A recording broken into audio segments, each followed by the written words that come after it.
Hello, welcome to an interview with Will. He has created a project called the Final Experiment. I've heard him interviewed about it many, many times, and he's probably really sick of talking about it. So I'm going to go ahead and try to summarize it, Will, and then you tell me where I've got it wrong and some things that maybe I need to correct. You weren't familiar with this idea of the Earth being flat. Wasn't something that was on your radar. You were in finance. You made good money on finance. I got the impression you helped people know what stocks to invest in or something like that was a part of your career. Wrote a few books and were able to retire early. Then a friend of yours passed away who was the leader of your church. And so now you're kind of a volunteer pastor, and that's your main gig now as you pastor a church and maybe live off your investments or something to that effect. And you didn't care about the flat earth debate. It wasn't a thing. Looks like that you used to debate open theism, at least sometimes. That's part of your past. It looked like, at least on YouTube. And then at some point you saw a friend post on Facebook about flat earth, and you thought she was joking, and you thought it was just a thing. And then you looked into it, and maybe one of the things that really caught your eye was the copying and pasting of the clouds on one of the pictures of the globe, and that kind of confused you, and you got really into the debate and so on and so forth. And then you decide, I think maybe I've got a big idea. I'm going to have this experiment where I try to figure out whether it's really a globe or really flat and prove it once and for all. And you looked at different options, and you decided the best way was to send people to Antarctica. Why don't you explain to us why you thought Antarctica was the place to go to kind of settle this debate, the final experiment? Yeah, great summary. If people didn't know better, they'd think we didn't meet today for the first time. Yeah, so Antarctica is a very unique place. It's something that at least I didn't learn about much in school. There's obviously not a lot to learn about it. From population numbers to all the other numbers we get for different countries and continents in the world. It's just a very, very remote, desolate place. But Antarctica is important in the debate of flat Earth versus globe, because the two models, the flat Earth model and the globe model, Antarctica is wildly different, just drastically different. And here's why. The best way I can explain this is if you take a globe, if you start at the equator, right, which would be the widest spot of a sphere, and you go north, it gets smaller. And if you go south, it gets smaller. And so if we want to get to Antarctica, we go all the way south to the bottom of the globe. Well, on the flat Earth model, which is an Earth that's a flat stationary plane, when you go further out away from the North Pole, their model gets bigger. The world gets bigger. And so instead of Antarctica being this almost, large island at the bottom of the globe, their Antarctica is this huge ice wall, essentially, that encircles all of the continents and holds in all of the oceans in our world. And so wildly different shape, different size, so many different things. And so Antarctica is an important spot. People have talked about, trying to settle the flat Earth debate by taking boat trips around Antarctica, taking flights over Antarctica, all these different ideas, which are problematic in their own right. The one I thought of, and not that I invented it, but just the one that I kind of came up with, was trying to figure out if there's a 24-hour sun or not in Antarctica, because on the globe model, since we have a 24-hour sun in the north, we should also have one in the south, because again, the globe is kind of symmetrical in that regard. But on the flat Earth model, you would not have a 24-hour sun in Antarctica. And both sides really agree on this. They agree that if there's a 24-hour sun, we live on a globe. If there's not, the Earth is flat. And so that began my journey to create the final experiment and to figure out how we can get some people down there to figure this out once and for all. And, my interaction with the community, I've been on Ozian's channel. I usually talk about theology stuff. My PhD is in theology, and I'm a pastor. So that's normally what I talk about his channel. But because I've been on it, I've heard all the Witsit debates and so on and so forth. it's interesting that this kind of thing has been tried before, it looks like. There's documentaries about it. And are you just more confident that this is a better experiment than some of those others? Is that your feeling on it? Okay, so I don't think what I'm doing has happened before, and let me explain. There are obviously people who have been to Antarctica, and there have been people who took videos in Antarctica. And we've got, testimony of people who have spent extended periods of time down there. But the problem is that both sides put forth their people as evidence, and we have contradictory stories. So, for example, the Globe side puts forth people and interviews people that have spent a lot of time in Antarctica, and they say, yes, the sun doesn't set in the southern summer. It's a 24-hour sun. But then the Flat Earth side has people. One example is this guy who goes by the name Bob the Plumber, and he claims he was there for, I think, 18 total months, and he says there is no 24-hour sun. So we have a conflict of testimony. Then when we have video evidence, the Globe side puts forth video evidence of people who have taken a video of the 24-hour sun, and then they present that to the Flat Earth side, and the Flat Earth side looks at that video under a microscope, and they say, well, there's an edit here, there's a cut there, we think this is doctored, we think this is fake, we think this is a fake sun.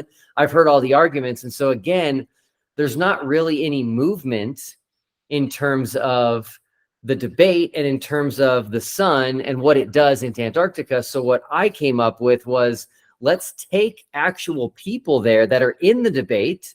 Let's take at least one globe earther, at least one flat earther. Let's let them see this with their own eyes and confirm for each other and for the rest of us what actually is taking place. Because I've seen the video of the 24-hour sun in Antarctica, and it seems convincing to me. But the guy that took that video, it's my understanding, he didn't know about flat Earth nor care. And so he didn't try to make it in such a way to be convincing for flat Earth. He was making a documentary about something else. And so the way he edited it, it seems like the flat Earth doesn't like. And it does seem like flat Earth reject, correct me if I'm wrong, it seems like they reject anything that's video. Any images or video. Everything could be photoshopped, everything could be doctored, and they will not trust basically anything. Am I correct? Is that right? Yeah, that's been my experience, is that videos and photos are usually discarded as CGI or edited or whatever, which is a little difficult, right? But again, on the other hand, they also show videos and pictures on their side. So I think there's a little bit of an inconsistency there. The man you're talking about, his name is Anthony Powell. And funny story, he actually made a documentary. I don't even know how many years ago, probably a decade ago, if I had to guess, maybe more, called Antarctica: A Year on Ice.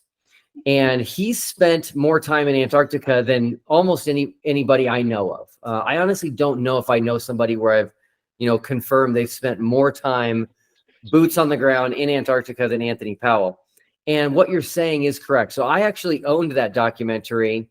I've owned it for years before I really knew who he was, before I knew about this flat Earth controversy, and before I knew about this 24-hour sun thing. But yes, that is his position, that he didn't know about it, and that the edits that were made because when you make a documentary, you want to make sure it doesn't have any weird things in it. And when you're trying to film something that's 360 degrees with a camera that's not 360 degrees, it's going to be hard to end it to complete the loop without it looking funny. So I do believe that his videos are fine, but again, because of that, the flat Earth community doesn't accept it. And so that's where the Final Experiment comes in. We're not asking people to accept anybody's word anymore that's been there. We're not asking anybody to accept any videos that have been taken.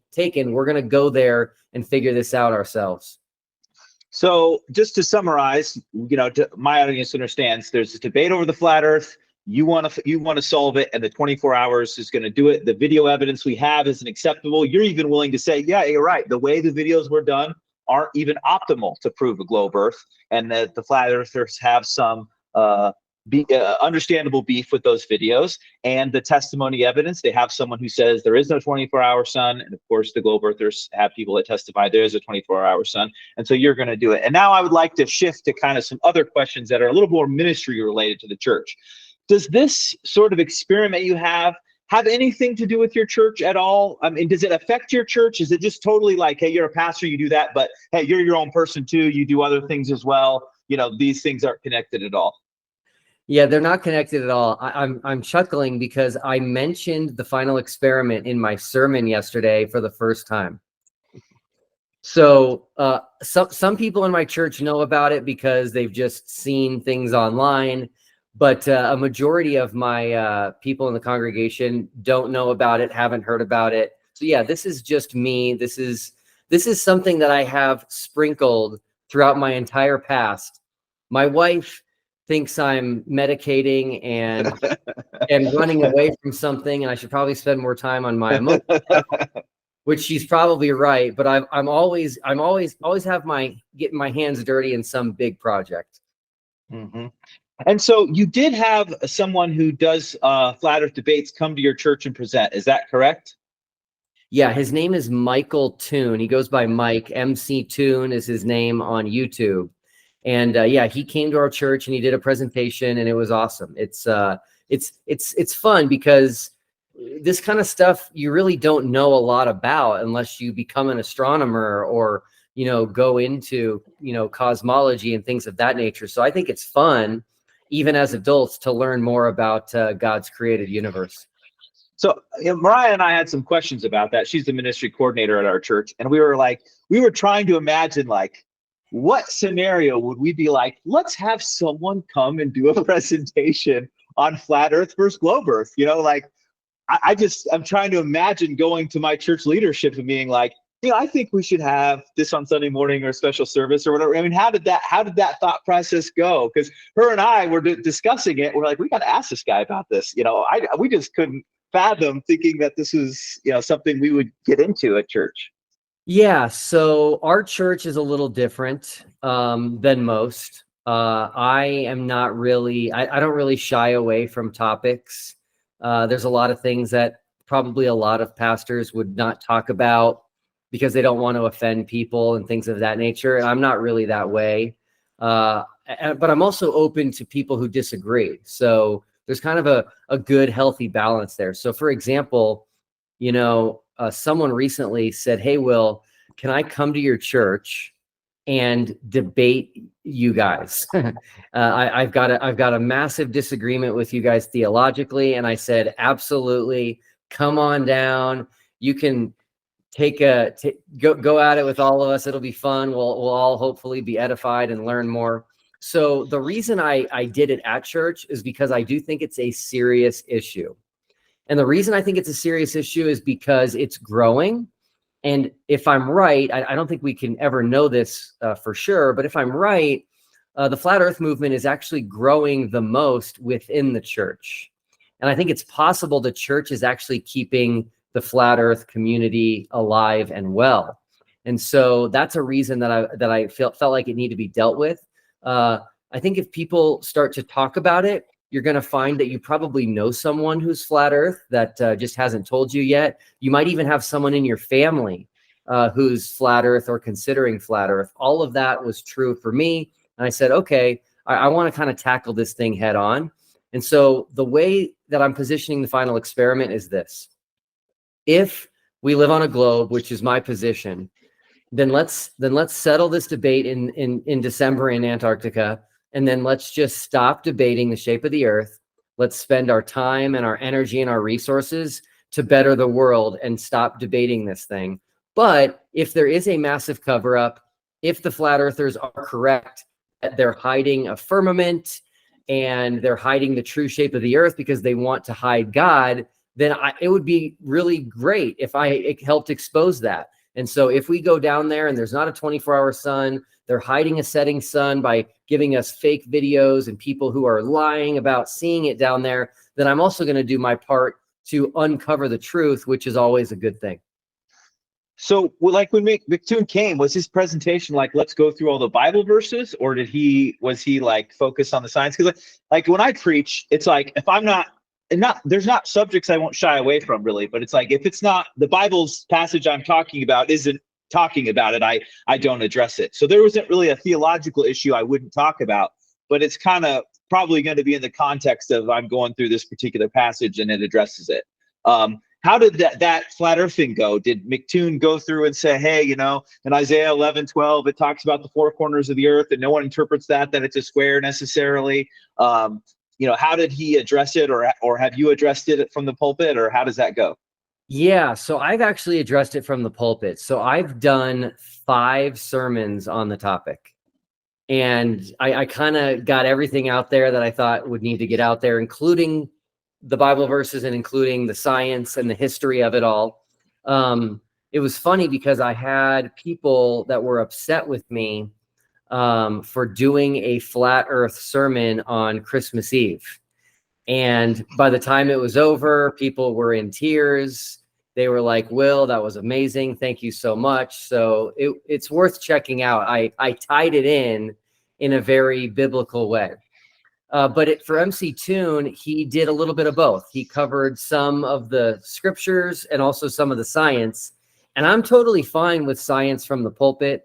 I really think my view is that science is trying to understand and discover how God created, what God created, and all of that is taking us, deeper into a connection with God and into his mind, which I love.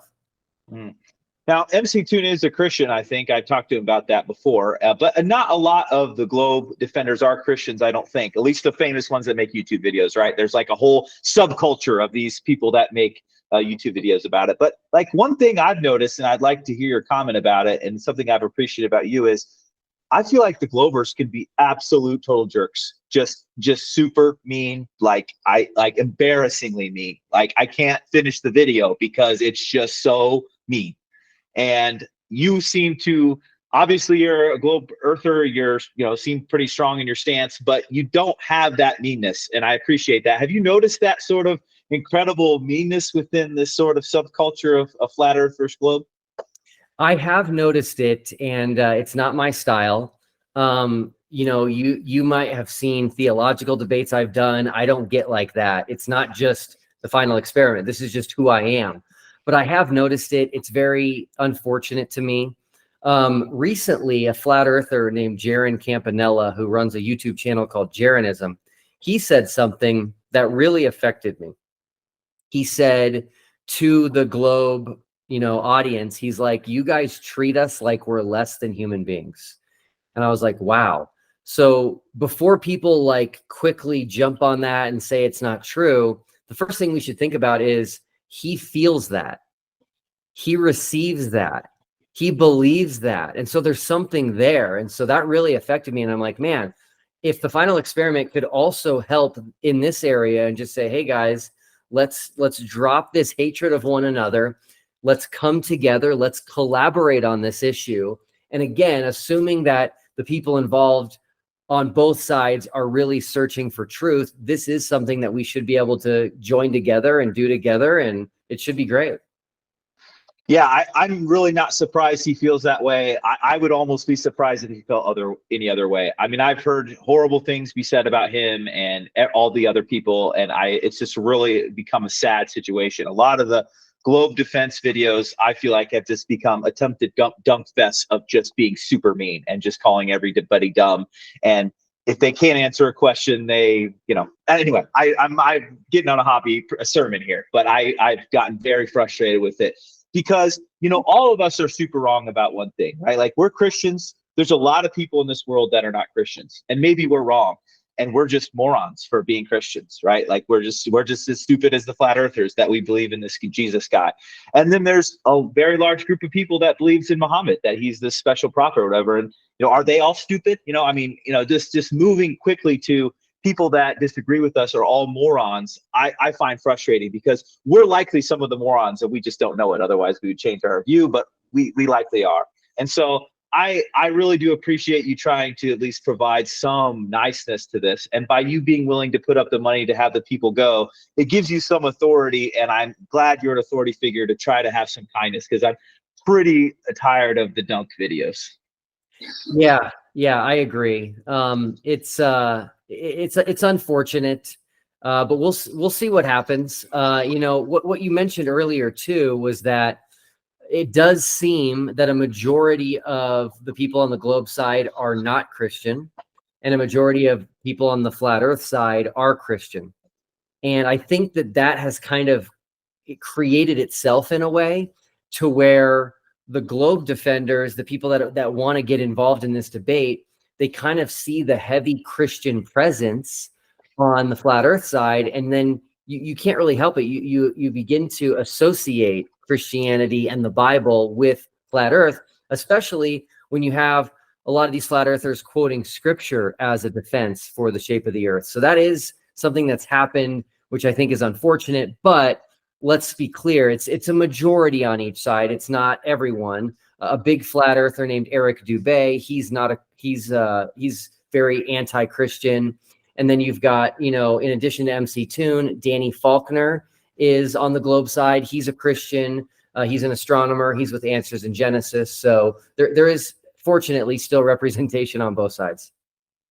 Brian, I've been kind of dominating here. Do you have any questions for Will before I maybe change subjects a little bit?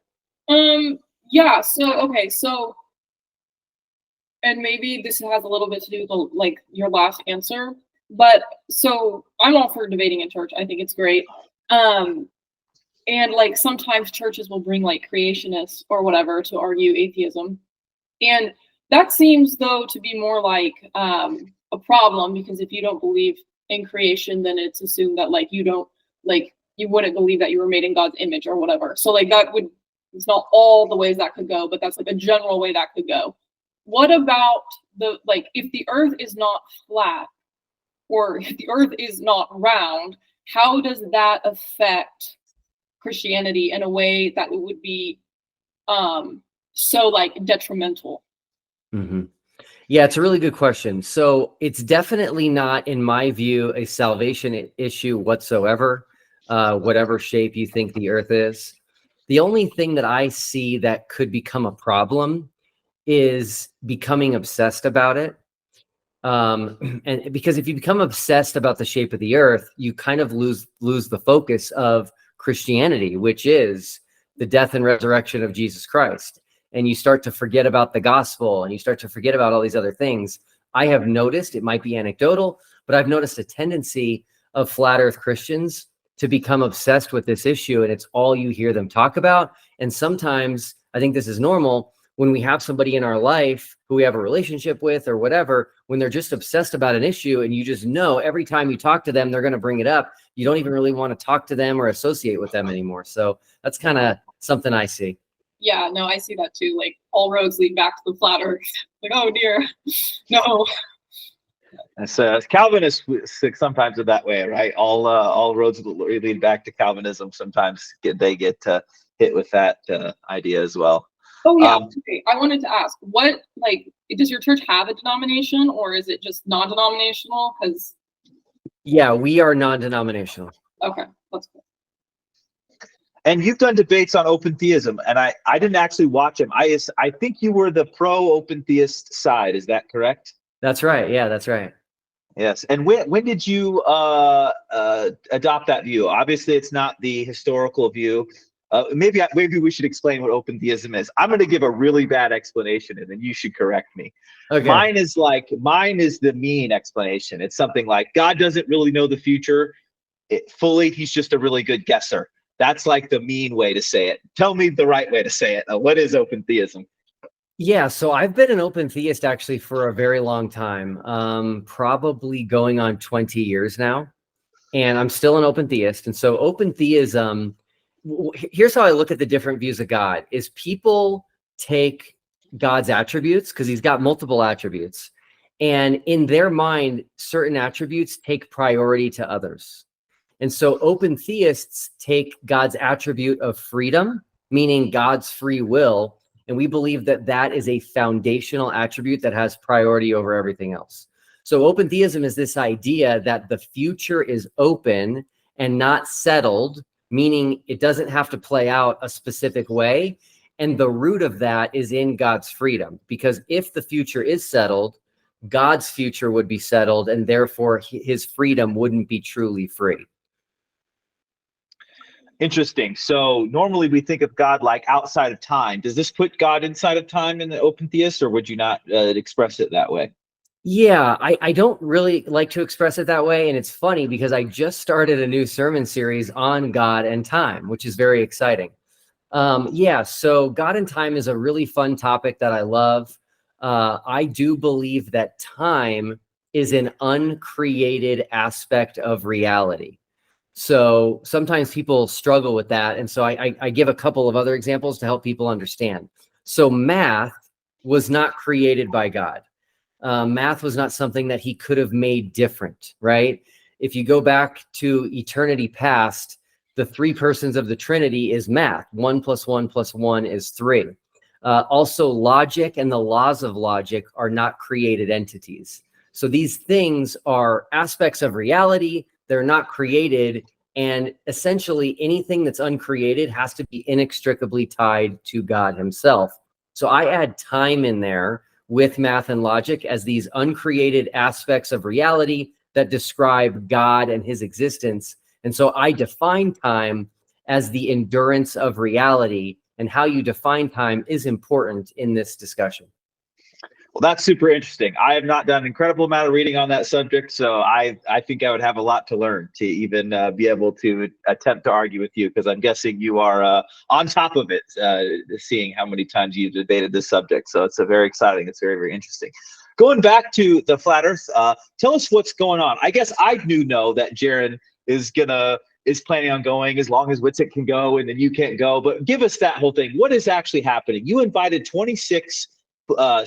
You had 26 flat earthers and 26 globe earthers in mind to participate. And participating just meant they needed to be able to, like, maybe interview you was an option, I think, or suggest something, a way to make the experiment better, like maybe use a different kind of camera, or, whatever, to, how they can make it, even use a compass on or GPS on the plane to be able to make sure they're really going to Antarctica, and so on and so forth. And so you had these 26 people in mind, and you were going to start at number one and ask them. And the way you determine number one was by like a vote. You had a vote of people. And so you asked the globe earther, which my audience probably doesn't know who that is. His name's Dave McKeegan, I think. He's got a dog that everybody likes, and he does globe earth videos, and he said yes. And then you asked a guy named Flat Earth Dave, who I've seen his videos, and he told you no, which, a lot of globe earthers jumped on and said that meant something, that he was unwilling to go. But then you went to number two, and that was Jaron, the guy you've mentioned before. He's not a Christian, but has some credit in the flat earth community. It seems like even the fact that he's not a Christian provides him some credit, because I think he gets a lot of flack for not being a Christian. I think he kind of has to stand up for himself now and then. And he gave you a provisional yes. He wanted to make sure that you were going to pay for all expenses, clothing, extra flight, whatever. And you said yes, he'll cover it all. But then he asked you to bring a friend of his along. His name is Witsit, and he also is a debater and a big flat earth person. And you said yes, but you would have to give up your spot. That's my understanding of the current state of affairs. What's going on now? Are they for sure hard yeses? Are we still in any kind of state of question, or what's going on right now? Yeah, we're still not finalized yet, which is a bummer. I want to get this finalized. The Final Experiment was brought up in a debate on Saturday between Austin Witsit and Professor Dave. And Austin did say in that debate that he would go. So we're definitely making progress. But there's a lot of communication going back and forth. Austin has some stipulations that he wants to express to me but before he agrees to go. So it's still kind of in flux, but it's looking good that Jaron Campanella and Austin Witsit are going to be the two flat earthers that go. I do believe Austin is going to require that I go as well, which is going to be difficult financially.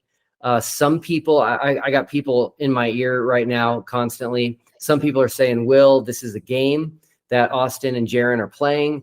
They're just trying to keep changing it and adding things and making it more expensive for you, so that eventually you say, you know what, guys, this is not going to work. I'm going to move on from you, so that it's me telling them no versus them telling me no.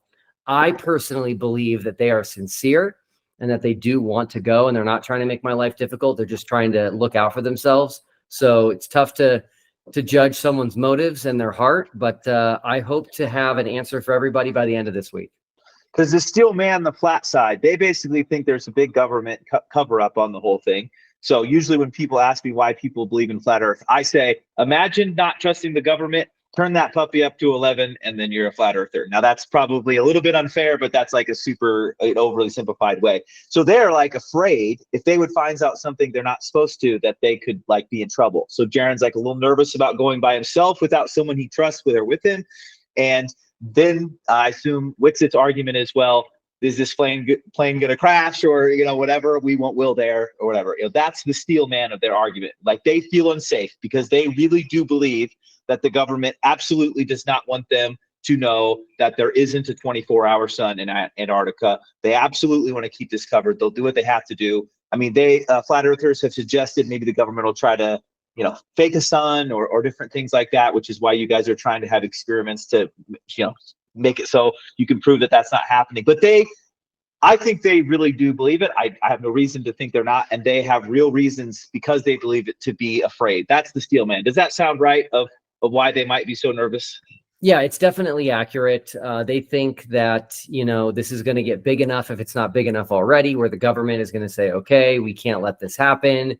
And they're going to stop the trip somehow. They're going to make the plane break down before we take off somehow, or they're going to create clouds so that we can't see the sun while we are there. The list goes on and on. I've given them, you know, the credit here, and I'm going to tell them that if something happens, because this trip we're going on is not a special trip.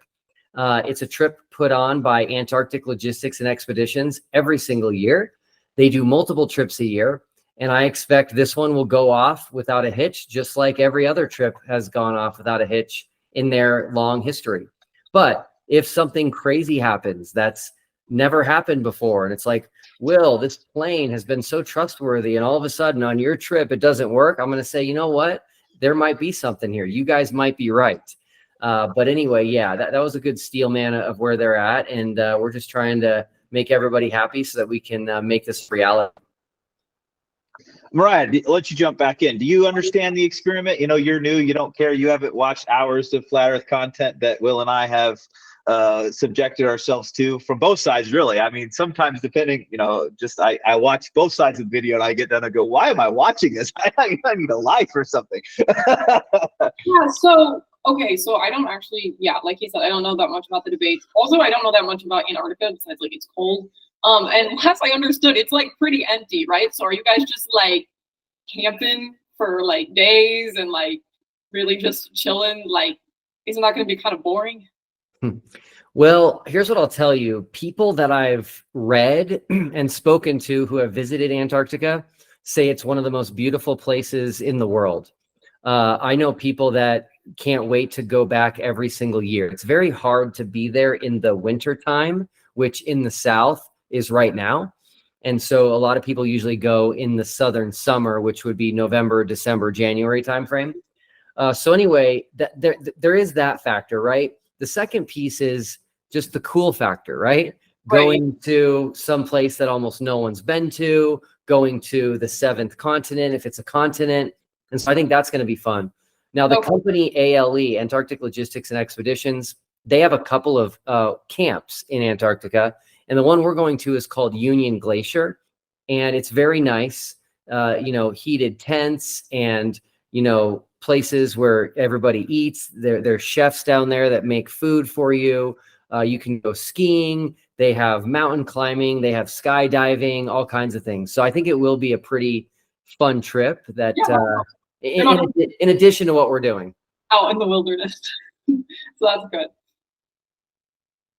I'm interested to hear your guys' plans too. When it gets finalized, of how long you're going to stay up? Are you going to try to power through the first 24 hours? I would. I don't think I could sleep, so I think it'll be cool to see how you guys plan that, and I look forward to more. I've been also interested in some maybe weird, I would consider weird attacks on why you can afford it.